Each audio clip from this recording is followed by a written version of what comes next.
안녕하세요. 내 인생의 경제, 장보고서입니다. 이 영상 끝까지 보시면 최근 교육부가 발표한 충격적인 숫자 하나가 왜 여러분의 집값과 세금, 우리 아이들이 살아갈 세상을 송두리째 바꾸는지 감이 오실 겁니다. 지금부터 드리는 이야기는 단순한 교육 뉴스가 아닙니다. 우리 삶과 밀접한 이야기입니다. 요즘 아침에 학교 앞을 지나가 보셨나요? 예전엔 종치기 전부터 아이들 함성으로 가득했던 운동장이 이상하리만큼 고요합니다. 혹시 우리 동네만 그런가? 그렇게 생각하셨을 수도 있습니다. 하지만 이건 전국적인 현상입니다. 지난주 교육부가 공개한 2025년 초중고 학생 수 추계 결과가 그 이유를 말해주고 있습니다. 2026년 올해 전국 초등학교 1학년 신입생 수는 29만 8,178명입니다. 사상 처음으로 30만 명이라는 심리적 마지노선이 무너졌습니다. 서울만 봐도 상황은 심각합니다. 올해 서울 공립초등학교 취약 대상자는 5만 1,265명입니다. 전년 대비 5%가 줄었습니다. 2년 전과 비교하면 14%나 감소한 숫자입니다. 여기서 더 충격적인 건 속도입니다. 통계청이 예견했던 30만 붕괴 시점은 내년인 2027년이었습니다. 하지만 현실은 예상보다 1년이나 빨랐습니다. 시계가 갑자기 빨라졌다는 건 무슨 의미일까요? 우리가 준비할 골든타임이 짧아지고 있다는 뜻입니다. 국가의 대응 속도보다 인구 감소 속도가 더 빠르다는 이야기입니다. 많은 분들이 이렇게 생각하실 겁니다. 아이, 줄어드는 거야. 오래전부터 알던 거 아닌가? 맞습니다. 모두가 알고 있었습니다. 하지만 막연히 아는 것과 실제 숫자로 확인하는 건 전혀 다른 문제입니다. 교육부 자료를 보면 앞으로의 전망은 더 암담합니다. 2027년 27만 명에서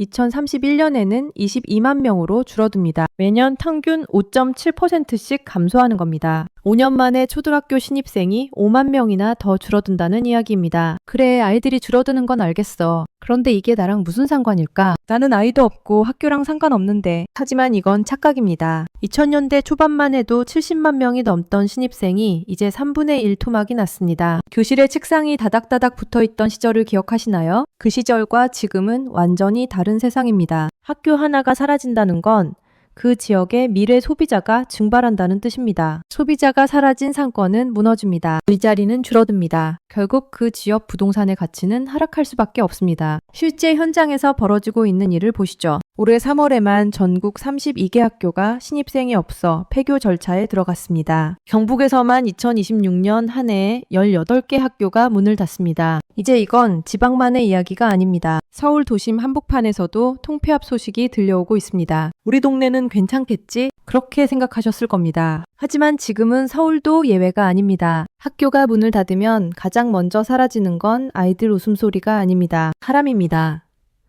젊은 가족이 떠나고 그 다음엔 학교 앞 문구점이 닫히고 분식집이 사라지고 버스 노선이 줄고 병원이 멀어집니다. 이 흐름은 아주 조용하게 진행되지만 한번 시작되면 되돌리기 어렵습니다. 그런데 여기서 한 가지 궁금한 점이 생깁니다. 학교가 사라지면 집값은 어떻게 될까요? 부동산 전문가들의 분석을 보면 답이 명확합니다. 양극화입니다. 국토연구원의 저출산 원인 진단 보고서를 보면 흥미로운 사실이 나옵니다. 주택가격이 출산율에 미치는 기여도가 30.4%로 가장 큽니다. 주택 매매가와 전세가가 오를 때 출산율이 낮아진다는 겁니다. 그런데 역설적으로 출산율이 낮아지면 집값은 어떻게 될까요? 전문가들은 2040년을 기점으로 본격적인 집값 장기 하락을 경고하고 있습니다. 하지만 모든 지역이 똑같이 떨어지는 건 아닙니다. 서울, 그 중에서도 일자리가 많고 살기 좋은 핵심 지역의 부동산은 인구 감소와 무관하게 가치를 유지하거나 상승할 가능성이 큽니다. 반면 인구 유출이 심각한 지방 중소도시는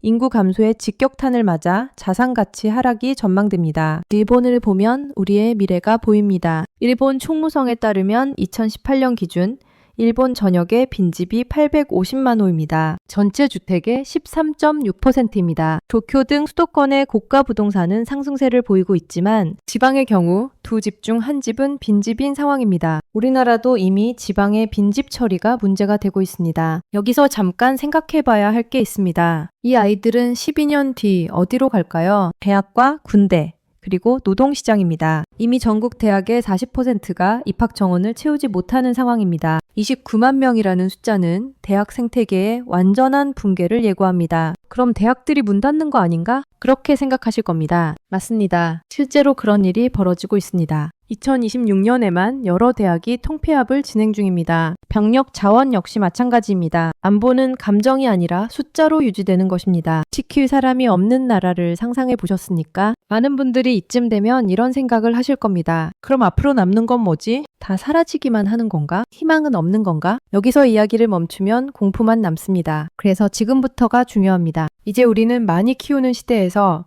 단 한 명도 포기하지 않고 잘 키우는 시대로 강제 전환되었습니다. 이미 일부 혁신학교에서는 한 반에 15명 내외의 수업이 진행됩니다. 교사가 아이의 이름만 아는 게 아니라 아이의 재능과 성향을 데이터로 분석해 밀착 케어하는 초개별화 교육이 시작된 겁니다. 예전엔 선생님이 한 반에 40~50명씩 되는 아이들 이름 외우기도 벅찼습니다. 지금은 다릅니다.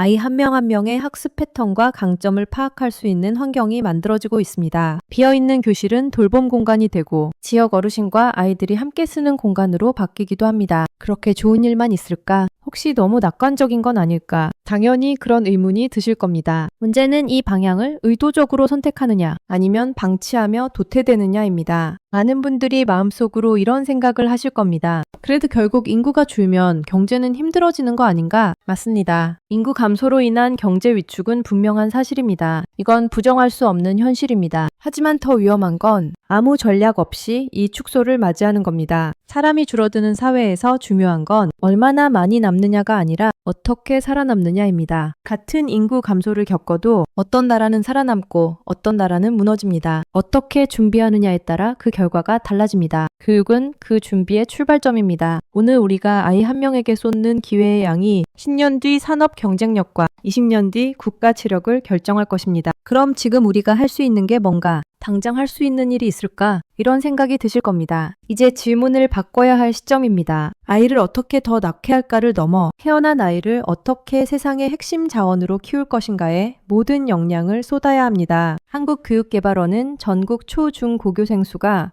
2026년 483만 명으로 감소해 처음으로 500만 명 선이 무너질 것으로 예측했습니다. 2029년에는 427만 명까지 줄어듭니다. 불과 3년 사이 50만 명 이상이 사라지는 겁니다. 숫자는 거짓말을 하지 않습니다. 하지만 그 숫자가 만든 미래를 바꿀 선택권은 아직 우리에게 있습니다. 여러분은 어떻게 생각하십니까? 아이들이 사라지는 이 시대, 우리가 가장 먼저 지켜야 할 가치는 무엇일까요? 우리 동네 학교는 앞으로 어떻게 될까요? 우리가 살고 있는 지역의 집값은 어떻게 변할까요? 우리 아이들은 어떤 세상을 살아가게 될까요? 이 영상이 유익하셨다면 구독과 좋아요, 알림 설정 바랍니다. 지속적인 영상 제작에 큰 힘이 됩니다. 여러분의 생각은 댓글로 남겨주셔도 좋겠습니다. 시청해주셔서 감사합니다.